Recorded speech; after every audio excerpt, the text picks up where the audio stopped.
안녕하세요. 아이고. 오늘은 여러분들과 함께, 이거 너무 좀 가깝다. 너무 가깝다, 이거. 지금 제 핸드폰으로 찍고 있습니다. 지금 너무 부담스럽게 가깝다. 그렇지. 자, 오늘은 여러분들과 함께, 시황을 한번 알아볼까 합니다. 주식 시황. 자, 오늘 날짜가 현재 서기 2024년 7월 10일입니다. 7월 10일. 7월 10일을 지금 오후 6시 38분 장이 끝났네요. 장 체크했냐고요? 아니, 뭐 체크는 안 해요, 요즘은. 그지. 그냥 계속 전체적인 좀 약간 상황만 이렇게 지켜보고 있어요. 지금 현재, 이걸 이렇게 할까요? 작게 보이나? 이렇게 크게 보이고. 현재 지금 코스피가 오늘 장 마감이 2520으로 장을 마감하겠습니다. 보시다시피.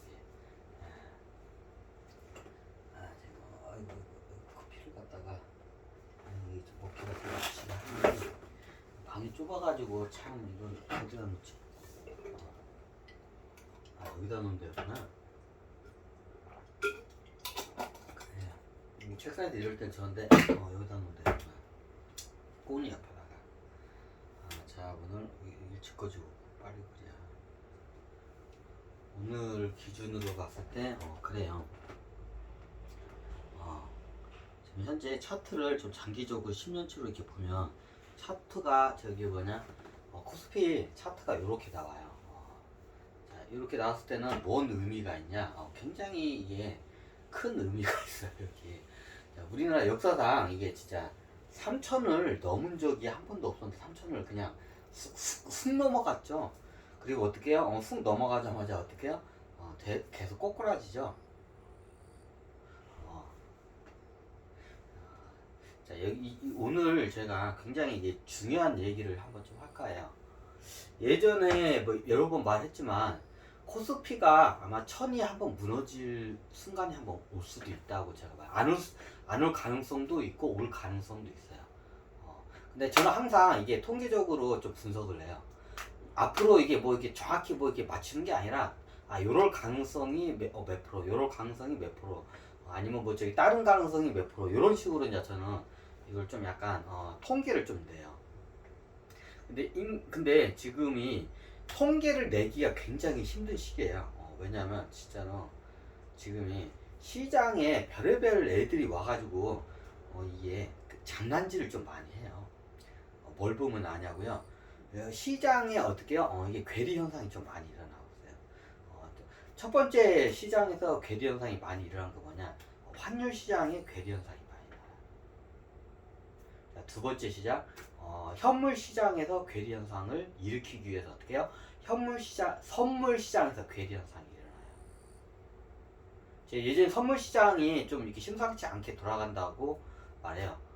선물 시장은 미래에 예측된 그 시세, 그걸 갖다가 선물 시장이라고 해요.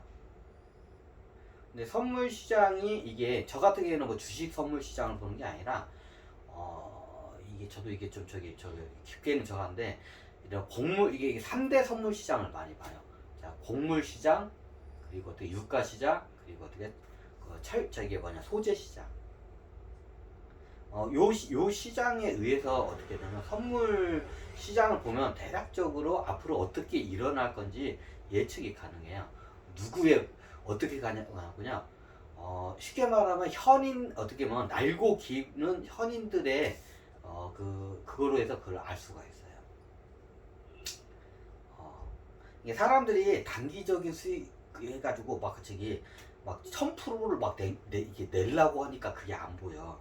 어떻게 해요? 그냥 장기적으로 이거를 좀 볼 줄을 아셔야 돼요.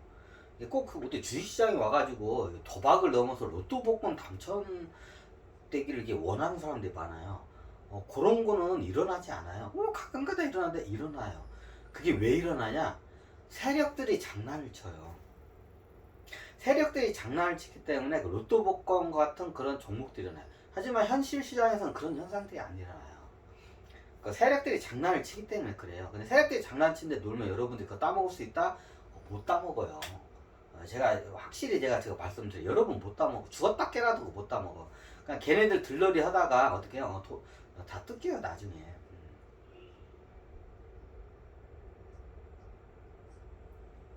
이게 보면 시장에 뭐 어떤 세력들 굉장히 어마어마한 많은 세력들이 이게 간섭을 해요 시장에다가.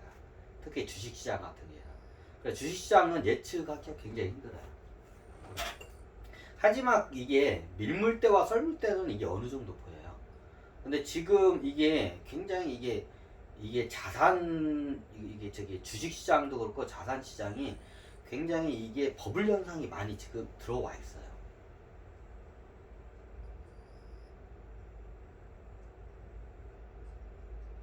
자, 그거는 여러분들이 좀 인지를 하셔야 돼요. 자, 그거를 뭘 보면 아냐면 얘네들이 우리나라 이제 코스피를 움직이기 위해서 이게 좀 저걸 해요. 근데 코스피라는 게 이게 허점이 많아요. 이제 우리가 코스피를 보는 이유가 전체적인 주식의 전체적인 큰 그림을 큰 흐름을 읽어내기 위해서 코스피를 우리가 봐요. 근데 코스피의 이게 코스피의 오류점이 많아요, 굉장히. 이게 쉽게 말해서 엄청나게 많은 회사들이 도산을 했어. 코스피에 한 1000개가 넘는 회사가 있다고 가정을 해. 1000개 정도 회사가 있다고 가정을 해, 코스피에. 그럼 어느 순간에 100개 정도 회사가 한 해에 도산을 해버려요. 그럼 100개만큼 도산한 만큼 코스피가 빠져야 돼요. 그죠? 근데 안 빠져요. 왜 그럴까요? 코스피가 1000개 회사가 있는데 1000개 회사 평균치를 낸 게 이제 코스피 지수예요. 자, 이해가 되죠? 그럼 거기서 100개 회사가 도산을 해버렸어. 어마어마하게 도산을 했죠. 하지만 거의 작은 회사들이에요. 자, 이런 회사에 도산을 해. 그러면 100만큼 빠져야 돼. 코스피의 그 평균치가 너무 당연하죠. 근데 어떻게 안 빠져요? 왜 안 빠질까요? 신규 회사들이 100만큼이 들어오기 때문에 코스피 유가시장으로. 그리고 예전에 100만큼 도산했던 회사들이 100만큼 신규 회사들이 들어오면 어떻게 그게 받쳐져요. 그럼 어떻게 해요? 코스피가 약간 그대로 있어요. 좀 골 때리죠. 코스피가 이게 맹목적으로 이게 믿어야 할 게 아니고 코스피가 오류점이 굉장히 많은 지수예요. 하지만 이게 그래도 그나마 우리나라에서는 최고 이게 이제 객관화가 이제 유가 시장을 객관화가 잘 된 게 코스피 시장이에요. 녹화가 되나? 중간에 하도 캐킹이 들어와서 끄떡만 이것들이 와서 다 날려먹어가지고. 자, 오늘은 좀 자르지 않고 그냥 길게 영상을 갈게요. 중요한 저거기 때문에. 이 주식시장이라는 게 속임수가 굉장히 많아요. 그래서 저 같은 경우는 주식시장에서 수익을 내는 방법보다 어떻게 해요? 주식시장에서 사기 안 당하는 방법부터 여러분들을 먼저 배워야 돼요. 주식시장에는 항상 여러분들의 돈을 뺏어내기 위해서 사기판이 어떻게 해요? 항상 이게 뛰어요. 그럼 어떤 사람들이 거기에 많이 걸리냐? 쉽게 말하면 한 1년 안에 수익률 한 1000% 이상씩 먹으려는 사람들이 대부분 그 함정에 다 빠져. 그래서 그런데 빠지지 마시라고 제가 계속 강의를 하고 있어요. 자, 이게 코스피도 엄밀히 따지면 이게 좀 약간 오류점이 많은 지수예요. 그리고 일부러 증권회사나 이쪽에서 그렇게 이렇게 유도를 해요. 이게 로비를 해가지고 이쪽 금융감독이나 무슨 거래소 이런 데 해가지고 코스피가 실질적으로 하면 도산하게 많이 되면 코스피가 어마어마하게 떨어져야 돼요. 그럼 어떻게 해요? 비상장 회사를 갖다가 신규로 이렇게 코스피로 이게 들이면서 어떻게 해요? 그걸 받쳐주게 해요. 그럼 우리가 어떻게 맹점에 빠져요. 그러면 지금 코스피가 그런 게 맹점에 빠져요. 제가 확인한 그 회사들마다 지금 유가시장에서 퇴출되고 이게 도산한 회사들 많아요. 근데 어떻게 해요? 그게 코스피에 적용이 안 돼요. 왜? 신생 회사들이 어떻게 해요? 그걸 갖다가 이걸 메꿔요. 그렇기 때문에 코스피가 그대로 있는 것처럼 느껴요. 실질적으로 지금 코스피가 굉장히 많이 떨어져야 돼요. 좀 약간 이게 굉장히 오류점이 많아요. 우리나라 이 코스피 이런 거. 딴 나라는 객관적, 딴 나라도 비슷해요. 그게. 이럴 때 여러분들이 조심해야 할 게 어떤 회사냐면 신규 회사들이에요. 신규 상장 회사들을 여러분들이 조심하셔야 돼요. 저는 이게 수익을 여러분들이 남기는 방법보다 여러분들이 어떻게 해요? 유가시장, 이게 저기 주식시장에서 어떻게 사기를 안 당하는 방법을 가르쳐요. 그래서 이제 제가 그래서 어떻게 했냐면 코스피가 좀 맹목적인 걸 너무 믿는 것도 문제고, 제가 봤을 때는 코스피가 아마 저기 다시 말하지만 1000 밑으로 떨어질 수가 있는 상황이 와요. 지금 굉장히 안 좋은 상황인데 주가는 그대로 있어요. 왜 그러냐, 이게 이 일종의 그 저기 조작을 해요. 조작하기 쉬워. 조작하기 쉬워. 아니 그 국민당국에서는 뭐 바본가요? 바보는 아닌데 그게 하는 방법이 있어요. 우리 자체 내에 있는 쉽게 말하면 우리나라 자체에 있는 계좌들 있잖아요. 예를 들면 저기 기관 투자자, 개인 투자들 계좌 같은 추적을 가능해요. 근데 우리나라는 이게 다 열려 있죠. 해외 이제 외국인 투자자라고 하죠, 많이. 외국인 기관 투자들이 어떻게 해요? 얘네들이 조작을 해요. 그리고 이게 대포 계좌를 해요. 근데 우리나라 금융감독에서는 그 외국인 그 외국 계좌를 갖다가 추적을 못해요. 이해가 되시나요? 그러니까 우리나라 기관이나 이런 애들은 장난을 치잖아요. 이 금융감독에서 이 추적이 바로 들어가. 근데 어떻게 해요? 외국인 애들이 왔다 갔다 하고 사고 팔고 하는 그 외국 계좌들은 어떻게 해요? 추적을 법적으로 추적을 할 수가 없어요. 왜 너네 나라 그 어떻게 가? 그 나라가 얘네들이 일부러 막 제3국 같은 데서도 이렇게 많이 들어오는 걸 알고 있어요. 얘네들이. 그러니까 계좌를 해가지고 미국 쪽으로도 월가에서도 많이 들어오기도 하고. 그럼 어떻게 되냐? 얘네들이 계좌 가지고 쉽게 말하면 예전에 작전 설명했죠. 그냥 저기 지네들 그 외국 계좌 가지고 막 국적이 다 틀려. 그럼 지네들끼리 이게 다 저 연락해가지고 이제 주고받고 하면서 어떻게 해요? 주가를 지네들끼리 막 주고받고 이게 어떻게 해요? 저기 작전 짜면서 어떻게 해요? 주가를 갖다가 조작을 해요. 얘네들이 지네들끼리 주고받으면서. 근데 이렇게 이게 우리나라 같은 경우에는 우리나라 안에 있는 계좌면 그게 저기 추적이 가능해요. 그 대포 계좌 같은 것도 추적이 가능하고. 근데 해외에 있는 대포 계좌나 이런 건 추적 자체가 불가능해요. 우리나라에서는. 왜? 근데 그 노매 나라 꼭 어떻게 그거를 해? 그걸 못해요. 그걸 갖다가. 인터폴 있잖아요. 인터폴이 거기까지는 그런 게 안 돼요. 그 원천적으로 이걸 갖다가 주식시장 갖다 교란을 시켜요. 지들끼리 사고 팔면서. 근데 이걸 갖다 금융감독에서는 어떻게 원천적으로 불가능해요. 그걸 제재하는 게. 국제적으로 그걸 갖다 어떻게 제재를 못해요. 국제 뭐 유엔도 있잖아요. 유엔에서 그런 거 제재 안 해요. 유엔은 이제 전쟁 같은 거 막고 외교적인 거 좀 하지 그런 것까지는 어떻게 못해요. 그걸 갖다가. 여러분들 좀 이걸 잘 아셔야 돼. 지금 현재 주식시장이 이거 굉장히 괴리 현상이 많아요. 한번 우리가 코스피에서 3,500까지 아마 찍었던 것 같아요. 3,500까지 찍고 왔다가 그때는 그러면 저기 뭐냐 국제 세력 때 장난친가? 아니 그때는 어떻게 동학 운동으로 해가지고 어떻게 해요? 주식시장에 버블 현상이 크게 일어났던 현상이 일어난 거예요. 근데 전문가들도 얘기하지만 우리나라 코스피가 3,500을 가도 이게 좀 약간 이게 국제적인 미국 유가 시장에 보면 굉장히 저평가된 건 사실이에요. 근데 이 말은 역으로 설명하자면 어떤 말이냐? 미국의 유가 시장이 굉장히 거품이 이게 너무 고평가가 돼 있어요. 이게 사람들이 우리나라 주식 이게 시장이 저평가돼 있다고 많이 해요. 어느 정도는 맞는 말이기도 하고 틀린 말이기도 해요. 두 가지의 다 성격이 있어요.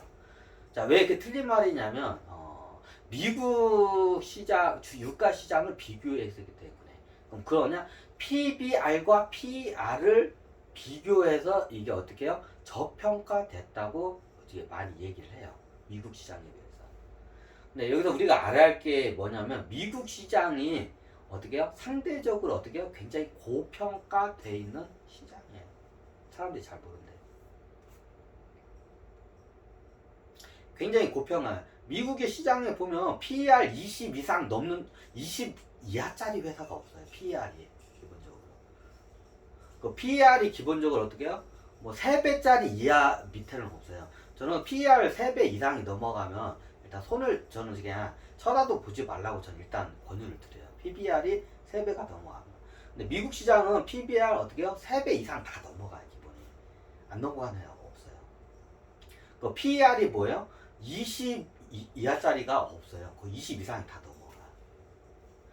자, 이 말이 얼마나 무서운 거냐면 PER이 22, 자, PER이 30짜리 평균이 아마 미국이 PER이 30 이상이다. 넘어가 30짜리가 될 거야, 아마. 자, PER이 30이라는 뜻은 뭐냐면 내가 이 회사의 주식을 한 주를 샀어. 근데 한 주가 10,000원이야. 근데 이 10,000원어치만큼 벌기 위해서 얼마의 시간이 걸려? 이 회사가 30년이라는 시간이 걸려요. 자, 굉장히 제가 쉽게 설명드릴게요. 자, 미국 시장이 왜 지금 고평가되어 있는지 그걸 설명을 드릴게요. 자, PER이 30짜리 회사야. 그러면 내가 이 회사 주식이 지금 현재 10,000원이야. 내가 한 주를 샀어.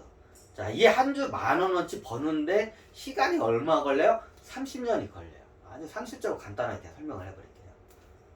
PER 30짜리가 이런 회사가 미국은 쓰도록 해요. 자, 왜 이게 말이 안 되고 왜 이게 고평가 됐는지를 제가 아주 단도직입적으로 딱 설명을 드릴게요. 숫자로 그냥 계산해서. 자, PER 30이란 건 뭐예요? 내가 투자한 10,000원의 이 주식만큼 이 회사가 벌어들이는데 어떻게 해요? 30년이라는 시간이 걸려요. 엄밀히 따지면 이 10,000원짜리 주식이 어떻게 해요? 20,000원으로 뛰는데 어떻게 해요? 30년이라는 시간이 걸려요. 그냥 단순하게 접근을 할게요. 이 주식을 10,000원짜리 샀는데 이 주식이 돈을 벌어가지고 열심히 벌어가지고 어떻게 해요? 주식이 2배로 오르는데 시간이 얼마 걸려요? 주식 10,000원짜리가 20,000원짜리가 되는데 30년이라는 시간이 걸려요. 이게 PER 30의 법칙이에요. 자, 미국 회사 PER 30짜리 회사들이 널렸어요. 이상되는 회사들도 쓰도록 하고. 자, 그러면 다시 물을게요. 자, 미국의 지금 물가 상승률이 지금 10%가 넘었다가 지금 뭐 7%로 왔다가 또 왔다가 해요. 자, 역으로 설명을 드릴게요. 자, 인플레이션이 어떻게 해요? 인플레이션이 10%라고 가정. 그러니까 미국의 인플레이션이 10%짜리 1년 연 인플레가 10%다. 그럼 어떻게 해요? 1년에 물가가 어떻게 해요? 연 10%로 복리로 오른다는 소리입니다.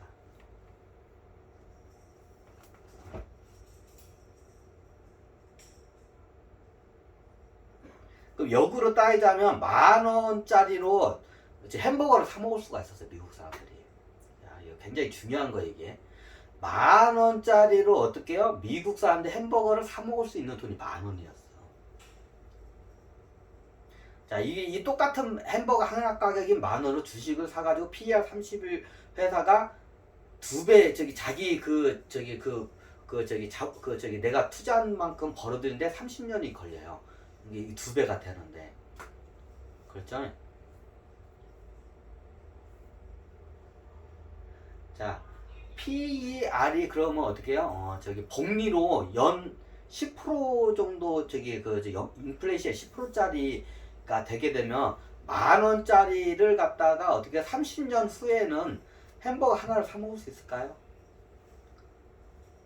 10,000원짜리 하나로 햄버거를 하나 사 먹을 수 있을까요?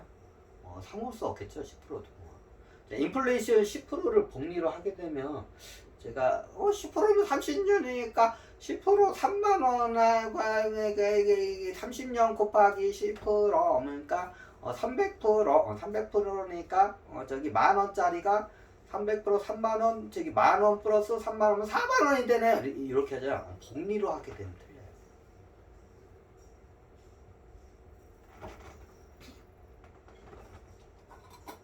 아니 PER도 복리잖아요. PER은 복리가 아니죠. 그리고 회사가 항상 그 PER 즉 흑자를 낸다고 그게 어떻게 해요? 여러분들이 장담할 수는 없죠. 불안기에는 적자를 내요. 그 PER 30도 어떻게 해요? 마이너스 적자도 나요. 그것도 보장이 안 돼. 그러면 30년 후에 어떻게 되냐면 복리로 10% 하게 되면 제가 알기로는 거의 아마 10배 가까이 될 거예요. 복리로 하면 10,000원이 어떻게 해요? 10만원으로 돼요. 그러면 지금 30년 후에 어떻게 해요? 쉽게 말하면 30년 후에 햄버거 가격이 어떻게 해요? 10만원이 어떻게 해요? 10만원이 돼요. 미국의 햄버거 가격이 그게 가능하나? 가능해요. 자, 우리나라만 봐도 짜장면 우리나라 미국에 햄버거가 있으면 우리나라는 짜장면이 있죠. 짜장면이 예전에 저 어렸을 때만 해도 제 기억으로 짜장면이 한 그릇이 500원이었어요. 짜장면 한 그릇이 저 어렸을 때 500원이었어요.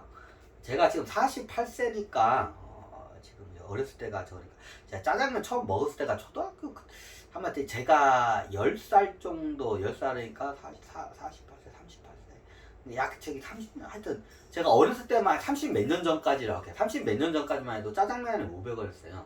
자 지금 짜장면 한 그릇이 얼마죠? 일단 10배는 넘었죠.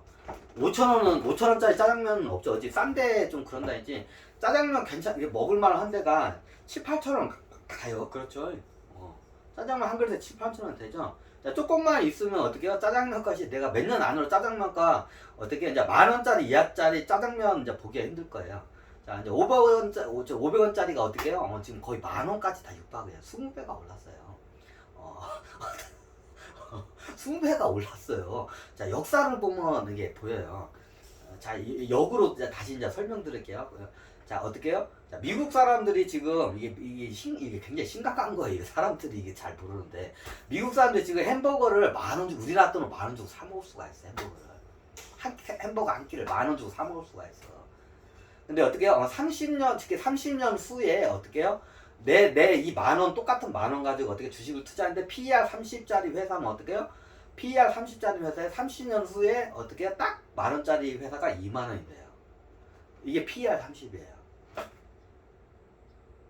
근데 30년 후에 햄버거 그럼 30년 후에 햄버거 두 개 되는데 자 30년 후에 햄버거가 지금 10,000원인데 30년 후에 햄버거가 자 20,000원으로 뛸까요? 제가 봤을 때 안 그래요. 30년 후에 제가 봤을 때 10만원 근처까지 가요. 제가 봤을 때요. 왜? 우리 짜장면 가격 저기 어렸을 때 30 몇 년 전까지 500원짜리가 지금 조금만 있으면 이제 20,000원에 육박해요. 이게 미국에 지금 이게 연금 펀드가 지금 이게 상황이 이래. 자, 연금 펀드가 어디에다 투자를 하나요? 채권과 주식에 투자해. 자, 주식 상황은 이래. 채권 시장은 어떻게 해요? 이자가 겁나 적게 줘. 인플레이션보다 적어. 자, 이게 지금 미국에 있는 채권 지금 연금 펀드 보험 시장이 지금 아작이 나요. 이게. 자, 햄버거를 갖다가 어떻게 해요? 이게 이제 채권하고 저기 주식에 투자하면 30년 후에 PR 30짜리 회사에다 투자하면 어떻게? 뭐 2배야. 주가가 많이 온다. 이게 지금 버블이 껴서 그래요. 이게 미국의 이게 지금 자산 시장에 사람들이 모르는데 저도 이게 미국 시장은 우회 상장을 한다고 이게 하는데 제가 봤던 저게 우회 상장이 아니라 장기적으로 지금 버블 현상이 일어나요. 자, 그걸 뭘 보면 아니냐? 미국에 이게 산업이 다 초토화가 됐는데 이게 지수가 계속 올라가. 뭔가 이게 어떻게 했냐면 지수 가지고 어떻게 하냐면 이게 데이터 가지고 좀 장난을 쳐요. 미국 정부에서도 장난을 쳐요. 왜? 굉장히 경기가 좋은 것처럼 해야 사람들이 소비를 하기 때문에 그렇게 보이기 위해서 그렇게 돼요. 이게 첫 번째 사람들의 눈 속임수가 뭐냐면 인플레이션이에요. 자, 이게 회사가 갖고 있는 자산들이 있어요. 부동산이나 설비 같은 자산이 있는데 보통 이런 노후화가 되면 나중에 이게 폐차가 돼. 자동차 같은 게요. 근데 부동산이나 무형자산 같은 게 있어요. 그러면 이게 어떻게 되냐? 화폐의 가치가 떨어지면 어떻게 상대적으로 이런 부동산이나 무형자산이나 여기 회사가 보유하고 있는 그 자산 가격이 어떻게 상대적으로 올라가요. 이게 미국 회사들을 이게 여러분들이 잘 이게 보면 겁나게 우리나라 회사들도 근데 미국 회사들이 더 이게 문제예요. 이게 겁나게 골 때려요. 회사들의 청산가치 BPS가 올라가요. 계속. 자, BPS가 먼저 안 가정하에 제가 설명. BPS가 꾸준히 올라가요. 왜 올라갈까요? 근데 회사가 번 건 없어. 회사가 번 돈은 없어. 꾸역꾸역 유지하면서 그냥 연병하면서 살아. 그럼 회사가 돈을 벌어가지고 회사에 뭐 이게 설비 투자하거나 축적을 해서 자본금 BPS가 쌓여야 하잖아. 안 쌓여요, 실질적으로. 미국의 대부분 회사들이. 몇 개 잘 나가는 회사들 빼고는 대부분 회사들이, 미국의 회사들이 어떻게 하냐면, 이게 돈을 벌여서 회사 내 자본금이 추적이 안 돼요. 근데 BPS가 계속 이게 매해마다 늘어나. 왜 늘어날까요? 왜 늘어날까요? 이게 재밌어요. 이게 자산의 가치가 늘어나요. 자산의 가치, 자산은 크게 예전에 설명했지만 회사의 자산을 분석할 때 크게 이게 네 가지의 자산이 있어요. 뭐요? 동산과 부동산. 동산은 재고가 이제 말이죠. 동산과 부동산. 그 다음에 무형자산과 그래가 저기 뭐지 하나가 무형자산과 부동산과 동산, 무형자산과 유형자산인가? 갑자기 그 생각이 안 나지. 동산과 부동산 그리고 무형자산 또 하나가 뭐였지? 채권이었나? 하여튼 여러 가지 이게 저걸 해요. 근데 이게 재밌는 게 뭐냐면 미국 회사들의 이게 저기 특징이 뭐냐면 얘네들이 회사의 그 자산을 갖다가 어떻게 이게 다른 자회사나 다른 회사들 주식으로 많이 갖고 있어요. 무형 상품으로도 많이 갖고 있어요. 이게 굉장히 이게 좀 이게 웃긴 건데 이게 좀 그래. 이게 좀 뭐라고 해야 할까? 하여튼 그래요. 이게 뭐 갖고 있는 부동산과 동산 가격도 어느 정도 올라가요. 근데 동산은 대표적인 게 자동차 같은 설비. 얘네들은 노후가 되면 이거는 버려야 돼. 좀 이해가 되잖아요?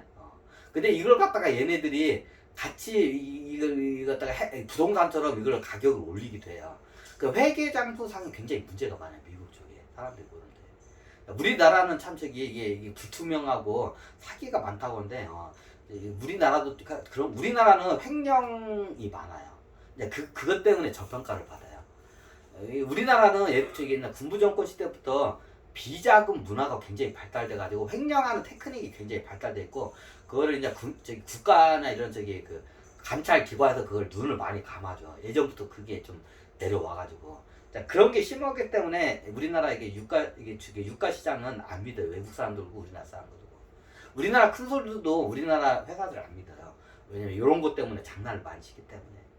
근데 나중에 이게 언제 이제 탄로가 나냐? 회사가 돈이 떨어지고 이제 나중에 이제 어음 날라오는 거 못 막을 때 이제 그때 이제 이제 탄로가 다 나. 그러면 어떻게 해요? 그때 이제 어떻게 해요? 이제 회계장부 까면 어떻게 해? 회계장부가 다 사기였다는 게 이제 그때 밝혀져.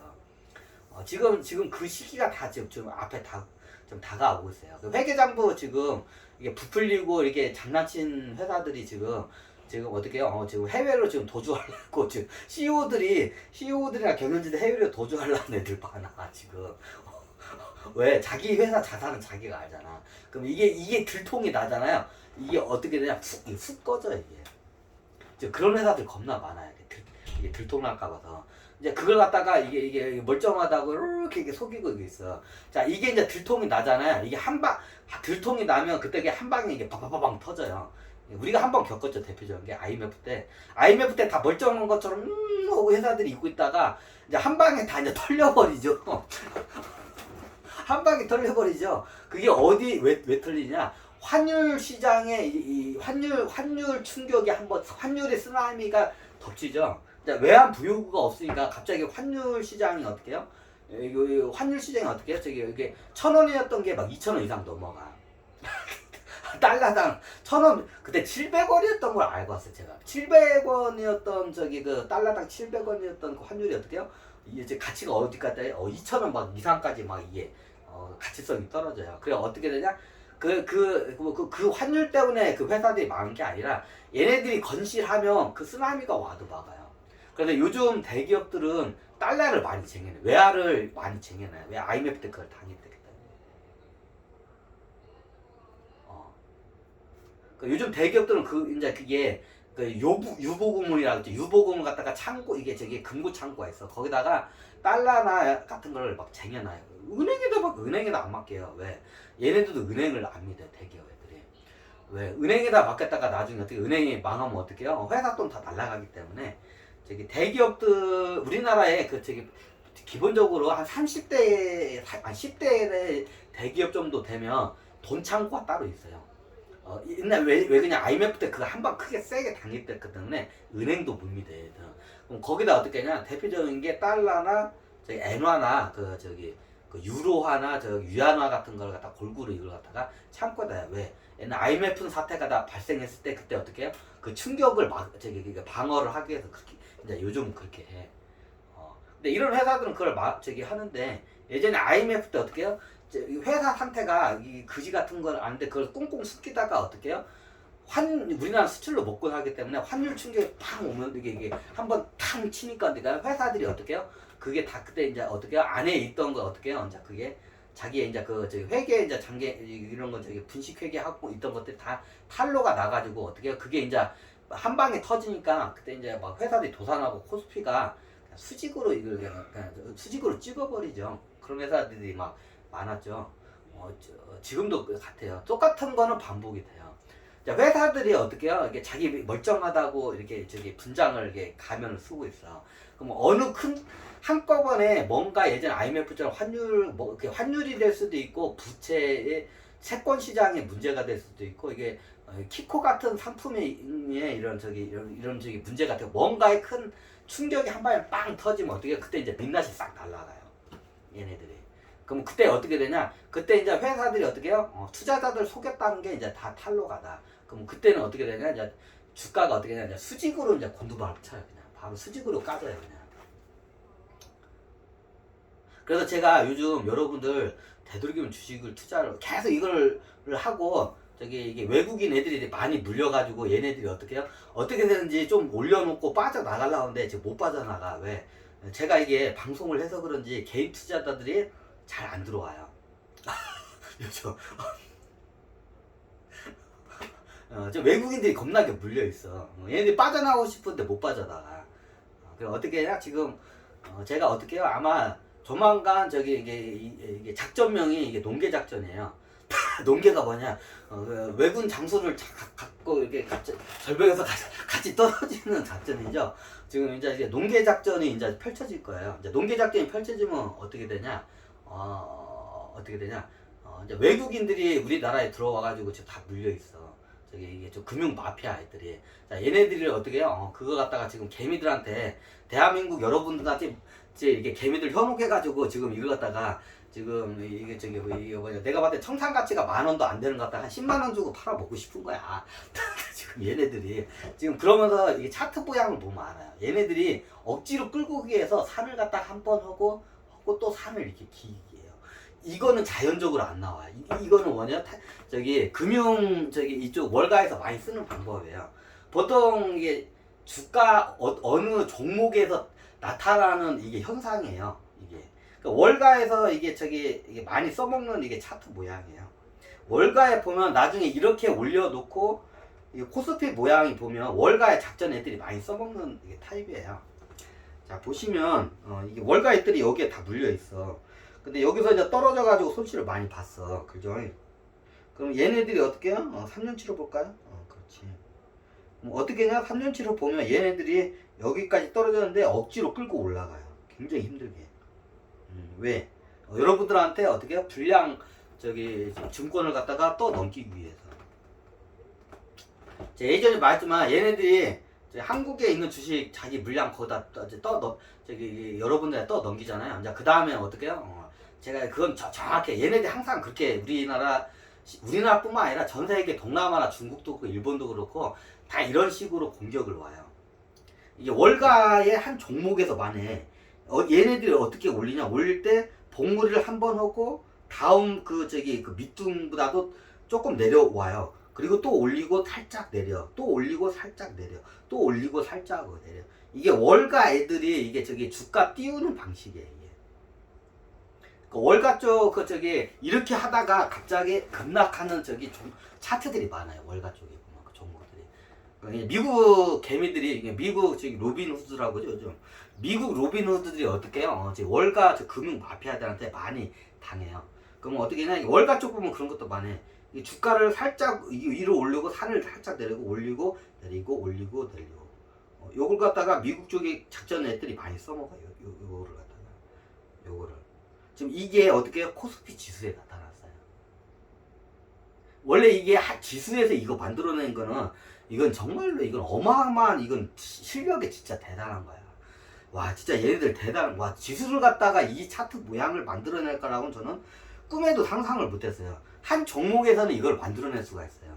좀 약간 박스권 이게 우회 상장형 박스권이라고. 박스권이라고 하면 위아래로 하면서 수평으로 가는 걸 박스권이라고, 이걸 뭔데냐? 우회 상장형 박스권이라고 해. 그러면 어떻게 이렇게 되면 사람들이 어떤 저기 착시를 이게 개인 투자를 하냐면, 이 눌렸을 때 어떻게 이때 다 들어와요.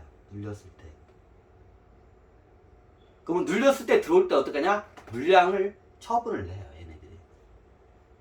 이거 미국에 있는 미국 개미들이 많이 당해, 이거를. 그 월가 저기 그 마피아 애들한테. 이런 차트들이 많이, 이렇게 우에 상장하다가 갑자기 급락하는 저기 차트들이 많아요, 월가 쪽에.